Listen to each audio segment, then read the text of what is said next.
¿Es el diezmo un mandato solo para Israel o se aplica también a la iglesia en el día de hoy?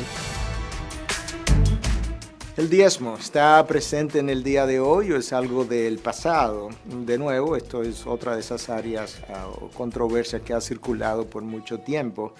Lo interesante, como escuché a un predicador decir, es que todavía no he oído a nadie que esté en contra del diezmo que haya querido dar el 11 o el 12%.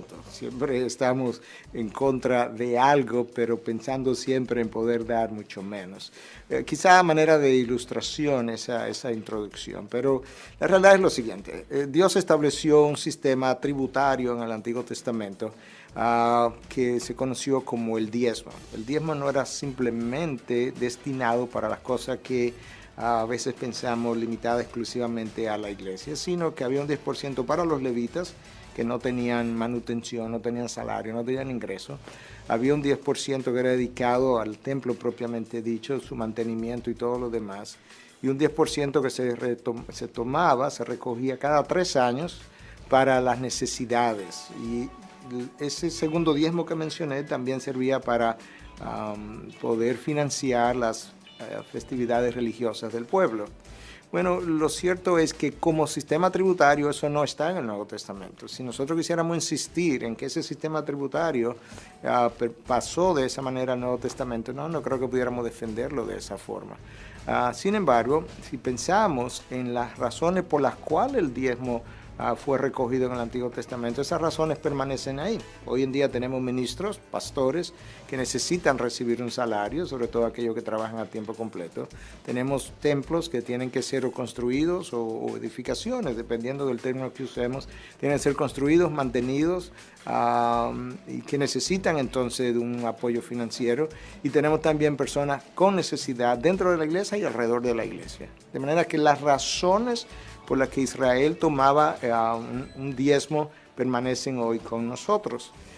La pregunta es si a la luz de un pacto de mucho mayor riqueza y bendición como el que hemos recibido, si mi responsabilidad disminuye o aumenta. Y entonces es mi convicción que a la luz del Nuevo Testamento, el principio no es tanto que el 10% pertenece a Dios, sino que todo pertenece a Dios, toda mi finanza, todo lo que tengo, todo lo que soy, es propiedad de Dios, en primer lugar. En segundo lugar, yo debo preguntarme incluso después de ese diezmo si hay mucho más con lo que yo puedo contribuir. Porque imaginémonos que yo gane $100 millones al año, quizá un poco hiperbólico para la enorme mayoría de las personas, pero es una ilustración. Y yo ahora doy 10 millones al año, me quedo con $90 millones. ¿Qué hago yo con $90 millones a la luz de la necesidad de la iglesia, de la gran comisión, de todo lo que Dios nos ha dicho? Entonces yo creo que un caso como ese, que simplemente lo estoy usando de ilustración, nos dice a nosotros que yo debería ser mucho más generoso dado esas finanzas con las que Dios me ha provisto. Pero si insisto de una manera que quizá no pudiera sustentar también, que el diezmo pasó es tal cual lo vimos en Israel, entonces una vez yo dono mis $10 millones, me quedan mis $90 millones, yo pudiera disponer de ellos como yo quisiera. Y yo no creo que ese es el principio del Nuevo Testamento. Dios nos ha llamado a ser generosos, a dar alegremente, a dar voluntariamente, y esos son principios que están ahí en la segunda carta a los Corintios, capítulo 8 y capítulo 9, y quizás esos principios debieran darle color a todo lo demás que nosotros haríamos a la hora de diezmar o de ofrendar. Entonces, en pocas palabras, como sistema, como Israel lo tuvo, no lo tenemos hoy.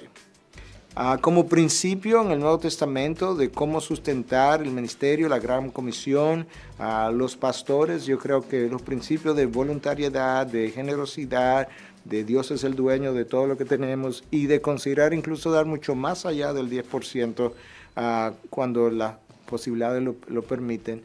Entonces yo creo que sería la manera como yo razonaría cómo nosotros los cristianos debiéramos ser buenos mayordomos de nuestras finanzas en el día de hoy. Hasta aquí, qué buena pregunta. Este programa es otra producción de Radio Eternidad.